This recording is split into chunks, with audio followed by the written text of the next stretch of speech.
મૂક બધિર માનવ મિત્ર સેવા ટ્રસ્ટ બિલીમોરા દ્વારા આયોજિત 37મો હોળી મહોત્સવ તથા રમતગમત સ્પર્ધા સંપન્ન। 37મો હોળી મહોત્સવ તથા રમતગમત સ્પર્ધાનું આયોજન શ્રી જય જલારામ મંદિર સર્વોદય હાઉસિંગ સોસાયટી 332 નાની દમણ ખાતે કરવામાં આવ્યું હતું। કાર્યક્રમની શુભ શરૂઆત ભારતીય સંસ્કૃતિની પ્રણાલી મુજબ સ્તુતિ દ્વારા કરવામાં આવી હતી। ત્યારબાદ આમંત્રિત મહેમાનોના વરદ હસ્તે દીપ પ્રાગટ્ય કરવામાં આવ્યું હતું।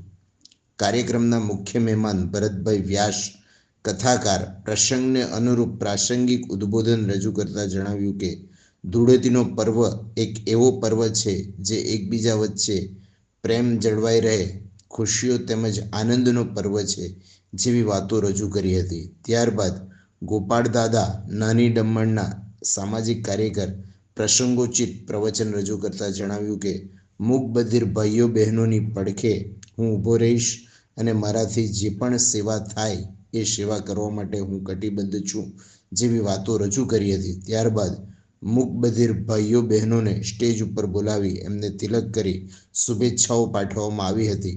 કાર્યક્રમના અંતે આભાર વિધિ મંત્રી શ્રી રામજીભાઈ પટેલે સૌનો આભાર વ્યક્ત કરી આભાર વિધિ આટોપી હતી। 37મો હોળી મહોત્સવ તથા રમતગમત સ્પર્ધાને સફળ બનાવવા માટે ટ્રસ્ટના પ્રમુખ રાજેશભાઈ કોન્ટ્રાક્ટર, ટ્રસ્ટી શ્રી વલ્લભભાઈ ટંડેલ, મંત્રી શ્રી રામજીભાઈ પટેલે ખૂબ જ જહેમત ઉઠાવી।